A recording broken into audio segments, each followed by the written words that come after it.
Donc moi, je vais essayer de vous expliquer un peu comment ça se passe au niveau de la post-production, essayer de vous faire un peu de pédagogie sur des termes un peu barbares et vous donner aussi quelques chiffres pour vous rendre compte du- de l'ampleur de la situation. Alors quelques chiffres juste comme ça pour bien te rendre compte, c'est que une journée de tournage en numérique, il y a encore 2 3 ans, c'était, on va dire, quelques données, c'était quelques gigaoctets de données par jour, qui étaient facilement gérables au niveau du stockage, de la sécurisation. Aujourd'hui, avec les caméras grand capteur, on arrive à des flux de données qui sont extrêmement importants, jusqu'à 2 Tera de données par jour. Donc là, actuellement, nous, on travaille sur une production où au total, on aura à peu près plus de 100 Tera de rush euh, sur cette production. Donc ça pose des problèmes de stockage, de réseau, d'architecture, de travail également, parce que selon la caméra que vous utilisez, les images sont facilement lisibles sur des ordinateurs d'une puissance moyenne. Et quand vous tournez avec les dernières caméras les plus puissantes dites RAW, donc là, bah, vous avez besoin d'ordinateurs beaucoup plus puissants, de réseaux plus puissants, de stockage plus puissant. Donc là, il y a l'importance qui a été soulignée tout à l'heure de bien tester le workflow en amont, de bien définir le workflow en amont pour que derrière, toutes les étapes de post-production puissent s'enchaîner de façon fluide, du moins le plus fluide possible. C'est juste un petit élément parce que je suis pas sûr que tout le monde soit familier avec les histoires de Avec de Tera et de gigaoctets, de Giga. téraoctets. Un ordinateur comme ça, là, ça doit probablement être un disque dur de 300 gigaoctets, quelque chose comme peut-être 500, j'en Voilà. sais rien. Mm. Donc voilà, on peut peut-être mettre une demi-journée de tournage sur un ordinateur comme ça, quoi. Voilà, Voilà. à peu près. Donc quand vous voulez stocker par exemple une grosse production où au total vous avez 100 Tera de rush, là il faut quelques tours pour pouvoir les stocker de façon correcte. Ensuite, pour vous donner quelques chiffres, donc tout à l'heure on parlait de la généralisation de la post-production 2K. Il faut savoir qu'un film terminé, quand tout est terminé, monté, conformé, qu'on n'a que les éléments finaux, c'est à peu près, on va dire, 2 Tera, 2-3 Tera de données. Donc une fois finalisé, un film en 2K, c'est 2 à 3 Tera de données. Si vous faites un film en 4K, c'est x4, donc de 8 à 12 Tera de données. Donc ça commence à engendrer. La post-production 4K est en train quand même d'augmenter de façon assez forte en France. Vous avez eu une grosse vague de relief il y a 2 3 ans. Le 4K devient quand même assez, on va dire, la post-production à la mode du moment, du fait des caméras qui captent en 4K. Donc les post-productions en 4K commencent à se généraliser. Donc ça engendre aussi un volume de données assez important. Et aussi, une petite information sur les éléments de distribution, on en parlera tout à l'heure, ce qu'on appelle les DCP ou les autres éléments qui vont en décliner. On est dans des éléments à peu près de 200 gigas, 1 Tera de données. C'est un peu plus faible, mais plus les canaux de distribution augmentent, plus les formats de distribution sont variés, plus ça génère de nouvelles données. Donc tout ça pour dire, par exemple, je vous donne un exemple, au sein de Clear Group, en gros, cette année, on prévoit à peu près de générer 1 péta données nouvelles en numérique. Un péta, c'est 1000 Tera. Et on est dans une phase de croissance exponentielle. Donc ça veut dire qu'on a des croissances en termes de gestion de volumétrie numérique qui sont énormes, donc posent des problèmes de conservation, de sécurisation et d'archivage. Un point aussi important, c'est que le numérique a entraîné la perte de ce qu'on appelait entre guillemets le métrage sur un tournage, c'est-à-dire que quand vous tourniez en pellicule, le coût du support photochimique était quand même non nul, donc il y avait une estimation en amont de la production sur le métrage à utiliser en fonction de la production. En numérique, cette question ne se pose pas, on ne se pose plus, peut-être à se reposer un jour. On a tendance à tourner évidemment beaucoup plus, donc évidemment à engendrer beaucoup de données. Ensuite, quelques mots de lexique, parce qu'on en parle, on va en parler tout le long de la présentation. Ce que disait tout à l'heure Pascal sur les repères qu'on avait avant, négatifs, internégatifs, positifs, ça c'est des repères que tout le monde connaissait. En numérique, ces repères sautent et des nouveaux arrivent, même s'il y a une certaine similitude. Donc quelques mots barbares pour essayer de vulgariser tout ça, des mots que vous entendrez. Le DSM, dans la chaîne de production, de post-production, c'est, donc, ce qui veut dire Digital Source Master, dans un anglicisme pas très, pas très franchouillard. C'est en gros les éléments finalisés de post-production. C'est-à-dire que vous faites une post-production d'un long métrage, par exemple, vous faites de l'étonnage numérique. Le DSM, en fait, c'est les éléments finalisés. Donc souvent, c'est un format, entre guillemets, propriétaire à chaque société de post-production ou laboratoire, parce que c'est pas défini d'un point de vue norme, en disant quel est le format des images qu'on doit conserver ou autre. De facto, c'est à peu près une norme, parce que tout le monde utilise à peu près les mêmes formats. Mais il y a une chose qui est assez propriétaire dans cette chose-là, c'est les aspects colorimétriques. Il y a des choses, chaque laboratoire, chaque société de post-production a une chaîne de calibration colorimétrique propre. Et donc, celle-ci n'est pas standardisée et elle est dans le DSM. Donc, un DSM en termes d'interopérabilité est quelque chose, on va dire, semi-interopérable. Se passer d'un DSM d'une société de post-production à une autre pose quand même quelques petits problèmes. Il faut quand même qu'on s'échange avant quelques informations, on va dire, par téléphone ou autre pour bien être sûr de retrouver toutes les mêmes données. Ouais, une petite précision par rapport à ça, parce que comme dans la salle, je ne sais pas si tout le monde est familier avec le cinéma, peut-être plus dans l'audiovisuel. Donc c'est important de comprendre que dans le monde du cinéma, là, ce qu'il vient de parler en termes de colorimétrie, c'est quelque chose de très spécifique au cinéma. Dans le monde de l'audiovisuel, on a quand même des repères en termes de colorimétrie qui sont normés. Bon, après, il faut respecter ces normes, mais il y a des repères très très précis. Quand on a un écran HD, on a des normes qui nous permettent de l'étalonner. Et donc théoriquement, si cet écran est étalonné, on voit la même chose à peu près partout. Encore une fois, sur des écrans professionnels. Hein. Dans le monde du cinéma, c'est un peu plus complexe. C'est pour ça que c'est important de préciser ça. Voilà. En gros, et si vous voulez faire un équivalent avec la chaîne photochimique, le DSM, on peut considérer que c'est à peu près l'équivalent du négatif numérique. Ensuite, il y a ce qu'on appelle le DCDM, le Digital Content Distribution Master. En fait, c'est un format, une norme qui a été définie au moment de l'apparition des copies numériques, qui a été faite justement pour pouvoir s'échanger des données entre sociétés de post-production et laboratoires et sociétés de mastering numérique pour pouvoir faire les copies numériques. Donc, ce format-là, cet élément-là est normalisé dans un espace couleur normalisé, avec un format normalisé pour le son, pour l'image, pour les sous-titres, etc., qui permet de faire des échanges entre sociétés et qui permet notamment de décliner et de fabriquer les copies numériques derrière, on va dire à l'aveugle, sans correction artistique dessus. Donc ça, c'est le DCDM. Le gros des avantages du DCDM, c'est qu'il pèse beaucoup plus lourd que le DSM. Par contre, il est interopérable. Donc, un long métrage, un DCDM de long métrage, voilà, c'est de 4 à 16 Tera de données finalisées. Ensuite, vous avez le DCP, qui est on va dire la chose peut-être la plus connue, qui c'est un Digital Cinema Package. En gros, c'est la copie numérique. Donc, c'est fabriqué à partir du DCDM et c'est ce qu'on envoie dans les salles. Le DCP, c'est ce qui part dans les salles de cinéma pour être projeté en numérique. Donc, évidemment, c'est un élément compressé. Vous n'avez pas envoyé dans les salles 2 à 8 Tera de données pour être projeté. Donc, c'est compressé avec une norme de compression qui s'appelle le JPEG 2000.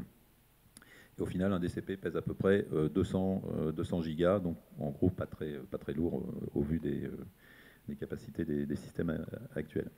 Donc ce DCP peut être crypté ou non. Alors souvent pour les longs métrages, il est crypté pour la sécurisation de distribution dans les salles. Donc ça c'est important à savoir, c'est qu'en termes après d'archivage, de conservation, conserver à long terme quelque chose de crypté, c'est extrêmement dangereux, parce que si vous perdez le cryptage, il ne vous sert plus à rien. Donc il faut savoir qu'un DCP, la plupart du temps, est crypté. Donc il faut pas, quand vous voulez conserver un DCP, il faut non seulement conserver le DCP, mais conserver les clés de cryptage qui vont avec. Donc voilà, ça c'était un petit lexique. En gros, quand on se pose des questions sur l'archivage, je pense dans toute la chaîne et principalement en post-production, on a des questions à se poser. Est-ce qu'on parle de backup ou d'archivage? Alors, en post-production, ou même dans n'importe quelle étape de travail, il faut faire une petite distinction entre guillemets entre le backup et l'archivage. Moi, ce qu'on appelle le backup, c'est simplement la sécurisation temporaire de vos éléments. Quand vous travaillez, même d'un point de vue personnel ou sur n'importe quel sujet, vous pouvez faire des copies de sauvegarde au cas où votre ordinateur explose et que vous voulez continuer à pouvoir recommencer. Donc, dans les chaînes de post-production, ça s'est toujours fait dès qu'on travaille avec des fichiers, d'avoir des systèmes de sauvegarde dits backup qui permettent de sauver le travail quotidien, on va dire, pour pouvoir repartir si jamais il y a une panne d'ordinateur ou une panne de serveur. Ça, c'est du backup, ça n'a pas vocation à être conservé à long terme. C'est de la sécurisation, on va dire, pendant la durée de production, de fabrication d'une œuvre. Et par contre, l'archivage, si on commence à parler d'archivage, on va commencer à réfléchir à plus long terme. C'est-à-dire qu'est-ce qu'on garde pour une éventuelle réutilisation plus tard, à moyen terme ou à long terme. Donc quand on veut sauvegarder un élément, on se pose la question, est-ce qu'on fait du backup ou de l'archivage? Ensuite, à quelle étape de travail enclenche-t-on ces opérations d'archivage? Est-ce qu'on le fait à chaque étape de post-production? Est-ce qu'on le fait au niveau des rushs? Est-ce qu'on le fait qu'à la fin? À quelle étape intermédiaire de post-production on le fait? Donc il faut se poser cette question-là. Ensuite, quels éléments on archive ou on sécurise? Donc on parlait justement de DCP, DCDM, etc. etc. Mais pareil, est-ce qu'en cours de post-production, on archive des métadonnées de VFX par exemple ou pas? Bon, tout ça, c'est des questions qu'il faut se poser. Ensuite, sur quel support? Les VFX pour ceux qui... Pardon, effets spéciaux, visual effect. Ensuite, sur quel support, quel format? C'est-à-dire que vous avez des données numériques. Sur quoi vous voulez les conserver, les sécuriser? Est-ce que vous archivez ça sur des LTO, un standard, on va dire, au coût Tu peux expliquer un peu plus en détail ce que c'est qu'un LTO? Tout à fait, LTO, Linear Tape quelque chose. C'est une bande magnétique qui est grosse, qui est grosse comme ça, 15 cm sur 15 cm, qui a plusieurs générations. On en est actuellement au LTO 5, LTO 6. Pour donner des infos sur une petite cartouche comme ça, donc LTO 5, vous tenez 1 Tera 5 de données. Le LTO 6, ça sera 3 Tera. L'avantage de ce système par bande, c'est que le coût donc au teraoctet est plus faible que d'archiver sur un disque et un serveur ultra rapide ou des choses comme ça. Donc quand vous archivez une donnée numérique, vous posez la question sur quel support vous allez l'archiver en fonction du coût, de la réutilisation, etc. etc. Donc le choix du support est important en termes de coût. Et surtout quel format vous voulez sauvegarder. Donc on parlait tout à l'heure de formats plus ou moins propriétaires. On en parlera tout à l'heure, mais vous avez des formats qui sont universels et normalisés, qui sont ouverts, c'est-à-dire que si vous le sauvegardez sous ce format-là, vous pouvez le rouvrir un peu partout. C'est l'équivalent de vos photos numériques. En principe, elles sont toutes en JPEG, parce que vous prenez une image JPEG, vous l'ouvrez sur un Mac, sur un PC ou sur n'importe quoi, vous allez l'ouvrir. Si vous commencez à sauvegarder, vous commencez à travailler une image, par exemple, dans Photoshop, vous mettez des calques dessus, vous sauvegardez votre fichier Photoshop. Si vous envoyez le fichier Photoshop à quelqu'un qui n'a pas Photoshop ou une visionneuse Photoshop, il ne pourra pas le lire parce que voilà, c'est un format un peu plus propriétaire. Donc là, quand vous faites de la sécurisation de données numériques, c'est pareil. Il faut vous poser la question sur quel format je le fais, pourquoi je le fais sur ce format-là. Et ensuite, sur quelle durée? Parce que là, tout à l'heure, je vous ai parlé des volumes de données. Archiver numériquement, ça coûte de l'argent. Donc voilà, qu'est-ce que vous voulez sauvegarder? Sur quelle durée? Les 100 Tera de rush d'un long métrage, si vous le sauvegardez, si vous imaginez, je ne sais pas, sauvegarder sur du cloud computing par exemple en réseau, sachant que le cloud computing c'est à peu près des offres à 100 € le Tera par mois. Faites le calcul, je pense qu'un producteur ne va pas garder ses rushs pendant des années sur du cloud computing. Donc voilà, quelle durée? Donc tout ça, toutes ces questions se posent et ça donne en fait la définition d'une politique de sauvegarde. C'est-à-dire qu'est-ce que vous voulez sauvegarder avec toutes ces questions-là. Et là, vous définissez des politiques de sauvegarde. Donc ça, c'est des questions qu'il faut se poser. Avant, cette question-là ne se posait pas parce qu'effectivement, c'était ce qu'on appelait le store and forget. Où les 100 Tera de rush, c'était en fait un certain nombre de boîtes. Et puis après, bon, les boîtes, on les mettait entre guillemets sur une étagère. On pouvait entre guillemets les oublier. C'est pas ça qui coûtait énormément d'argent et qui avait un énorme risque. En numérique, ce n'est plus tellement possible. Donc il y a des vraies questions de se poser de politique de sauvegarde. Rapidement sur le workflow, justement quand nous on reçoit nos images, donc sur le tournage, donc il y a un backup qui peut être fait, qui doit être fait sur le tournage. Donc ça, moi j'ai appelé ça backup parce que voilà, on peut archiver, on va dire en masse avec de la sécurisation, mais ce qui est archivé sur le tournage, backupé sur le tournage, entre guillemets, n'a pas de vocation à être réutilisé derrière en fabrication. C'est de la sécurisation. Les rushs arrivent dans la société de post-production au labo, soit par la copie intermédiaire sur disque dur, soit directement les fameux magasins dont parlait Vincent tout à l'heure. Et donc là, il y a une opération qui est extrêmement importante, évidemment, c'est la sécurisation. Donc là, on l'archive et souvent sur des robotiques d'archivage parce que typiquement dans un groupe éclair, on ne travaille pas sur une production en même temps, mais sur 6 ou 7 en même temps. Donc si on reçoit 1 à 2 Tera de données par jour et par production, ça commence à faire du volume et on ne va pas s'amuser à mettre les cartouches à la main, entre guillemets, dans chaque lecteur LTO. Donc on a des robotiques qui font ça. Et une deuxième étape qui est extrêmement importante, c'est l'indexation. Donc les fameux MAM ou Asset Managers qui en fait gèrent les données. Quand vous avez 2 Tera de données qui arrivent sur une production, si vous mettez ça dans une robotique ou sur un disque dur sans indexer, quand il va falloir les réutiliser plus tard au niveau de la conformation de l'étalonnage, vous êtes un tout petit peu perdu.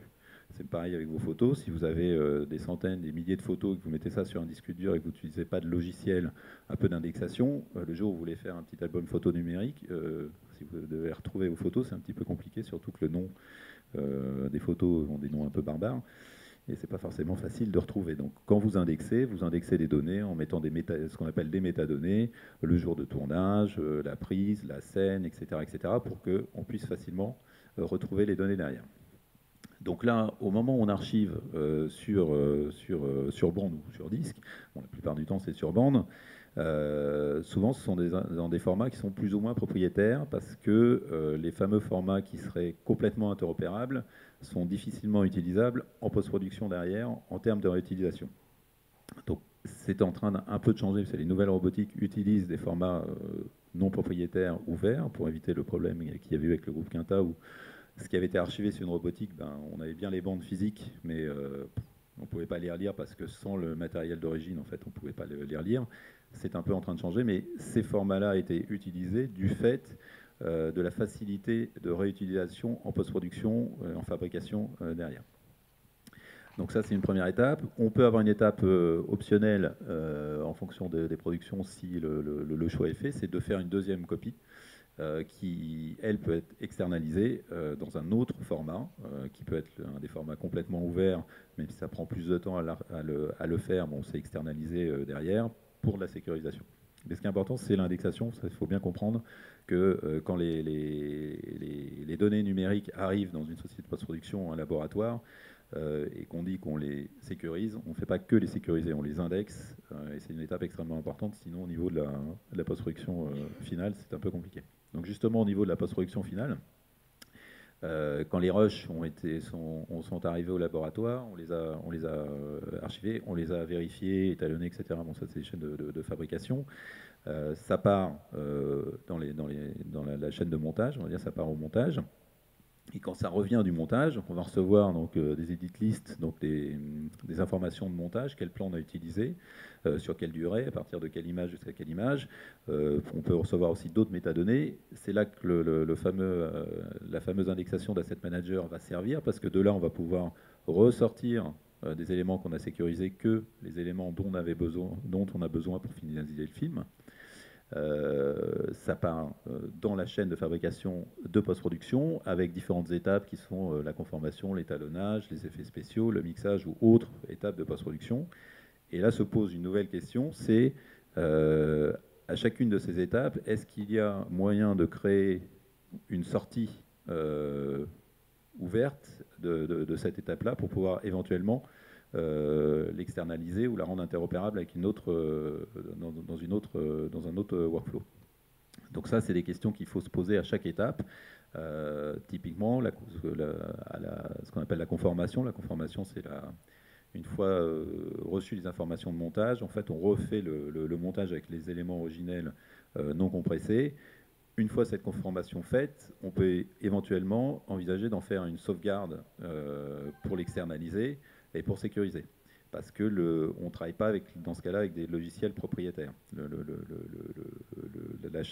film conformé est en gros une suite d'images ou de séquences d'images sans standard propriétaire dedans. Par contre, dès que vous rentrez dans des étapes type étalonnage ou effets spéciaux, vous utilisez un logiciel particulier qui utilise son format, notamment de métadonnées d'étalonnage ou d'effets spéciaux. Et là, c'est difficilement externalisable.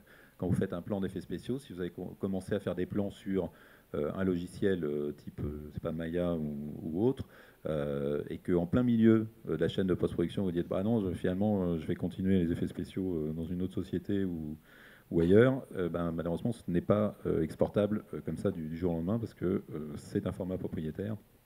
Ça dépend de tout le workflow.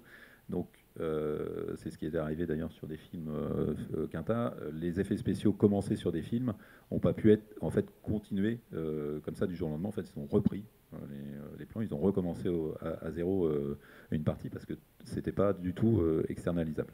Donc là, typiquement, à une étape comme les effets spéciaux, on va faire de la sécurisation, mais on va faire plutôt du backup de fabrication. Mais on ne va pas faire de l'archivage en pensant qu'on va réutiliser les données d'effets spéciaux plus tard.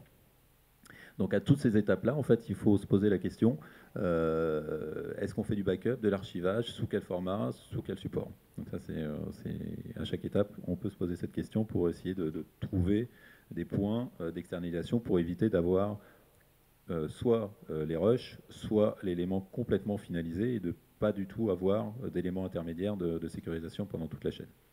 Donc pour bien comprendre, le backup, c'est une responsabilité du post-producteur de s'organiser pour faire en sorte que s'il a des pannes chez lui, il puisse revenir en arrière à tout instant. La sauvegarde ou l'archivage, là pour le coup, c'est une responsabilité du producteur de se poser la question, est-ce que je la fais ou est-ce que je la fais pas? En gros, le backup pour la production, c'est censé être invisible. C'est un outil de travail du post-producteur d'avoir un système de backup qui garantit à son client qu'il n'y a pas de rupture dans la chaîne de fabrication, même s'il y a une panne technique, on va dire, dans la chaîne de fabrication. Donc c'est un outil d'utilisation de fabrication du post-producteur. Par contre, l'archivage et la sauvegarde, c'est de la responsabilité du producteur de dire, ben, moi je veux que, une fois que vous avez conformé le film, vous me fassiez une sauvegarde sur tel support, sous tel format, pour sécuriser que je puisse mettre à l'extérieur ou envoyer ailleurs, etc. etc. Mais c'est une responsabilité effectivement de la production. Et juste dernier pour faire un peu assez vite, une chose importante dans le stockage numérique, c'est la rétention, les migrations. Ce que j'appelle rétention, c'est la durée de vie, donc j'en ai parlé un peu tout à l'heure, et la migration, c'est qu'il faut savoir qu'en numérique, la technologie, les supports font que vous allez être obligé de migrer régulièrement. Quand on avait des supports photochimie, le support lui-même a une durée de vie de plusieurs dizaines, voire centaines d'années. On travaille encore sur des films qui ont plus de 100 ans. Donc on a un support qui était une durée de vie physique assez longue. Avec le numérique, pour l'instant, il n'y a pas de supports connus qui ont des durées de vie extrêmement longues. Donc ça commence à arriver, des constructeurs comme Sony commencent à annoncer des choses qui auraient des supports qui ont des durées de vie de plus de 50 ans. Actuellement, les supports utilisés, qui sont les supports magnétiques type LTO, en gros, c'est des durées de vie 3, 4, 5 ans, pour deux raisons, à la fois physique du support, mais aussi technologique, c'est-à-dire qu'il y a des sauts technologiques régulièrement. Que là, aujourd'hui, tout à l'heure, je vous disais, on est en LTO 5, on va passer en LTO 6, après LTO 7, on a encore des sauvegardes sur LTO 3, et donc il y a un moment où on va arriver au LTO 7, il ne pourra plus lire les LTO 3. Donc vous aurez beau avoir sauvegardé vos données sur une belle LTO 3, bien conservée, sur une belle étagère, dans un local climatisé, etc. etc. Si vous n'avez plus le lecteur pour le lire, vous ne pourrez rien en faire. Donc ça oblige une migration. C'est pareil pour vos photos numériques chez vous. Vous avez fait des photos numériques, vous les avez sauvegardées sur un disque dur ou un DVD ou un Blu-ray. Très bien, vous conservez votre DVD dans un beau placard, etc. Il est bien conservé. Si dans 60 ans, dans 50 ans, dans 20 ans, il n'y a plus de lecteur DVD, prenez les nouveaux Mac qui arrivent, lecteur DVD, ça n'existe plus. Vous aurez beau avoir un support où la donnée dessus est peut-être intègre, mais vous ne pourrez plus le lire. Donc ça veut dire migration de données régulière. Donc au niveau professionnel, c'est pareil, ça nécessite une migration. Donc cette migration forcément a un coût, le stockage a un coût. J'ai cité une petite étude là, qui s'appelle le Digital Dilemma, je vous engage à le lire, qui est extrêmement intéressante, sur le coût du stockage et de l'archivage numérique. Donc ça a quand même un petit coût et qui nécessite de l'exploitation. Quand vous sauvegardez, que vous archivez en numérique, que ce soit sur des serveurs ou sur des robotiques, ça consomme de l'électricité, etc., etc. Donc ça a un coût que vous n'avez pas en gros une étagère dans un hangar. Donc c'est une chose importante à prendre en compte, et tout ça oblige les productions et les ayants droit à réfléchir à des politiques de rétention et des politiques d'archivage, dont vous parlez tout à l'heure au départ.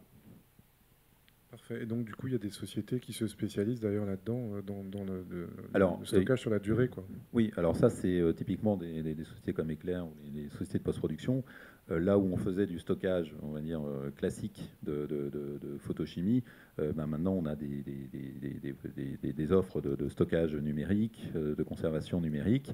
Et il y a aussi des sociétés effectivement externes qui proposent ça, des sociétés de stockage sur le cloud ou autres, qui vous permettent de stocker. Donc là, ça commence à être... il y a des offres vastes, et après, c'est en fonction du support que vous utilisez, du service que vous voulez avoir. Quand vous avez un film finalisé, que vous dites bah, ce film-là, moi je veux le conserver à très très long terme, mais je ne vais pas le réutiliser tous les jours, bah, vous allez le stocker sur un format avec une certaine prestation de service. Par contre, un élément que vous allez vouloir utiliser de façon très récurrente pendant 1 an ou pendant 18 mois, il faut envisager un système de stockage et d'archivage avec une durée un temps d'accès plus rapide, etc., etc. Je fais souvent une comparaison avec votre appartement. Si vous voulez être près des théâtres de Paris, des cinémas, vous allez habiter dans le centre de Paris. Le loyer va vous coûter très cher, mais par contre, vous avez un temps d'accès à toute la culture, par exemple, extrêmement rapide. Par contre, si vous dites, ben moi, ça ne me gêne pas de mettre 1 heure pour aller au cinéma ou au théâtre, ben, vous allez habiter en fin fond de banlieue. C'est plus long pour arriver dans le centre de Paris, mais ça vous coûte moins cher au mois. Donc c'est un petit peu, vous pouvez faire cette petite analogie-là.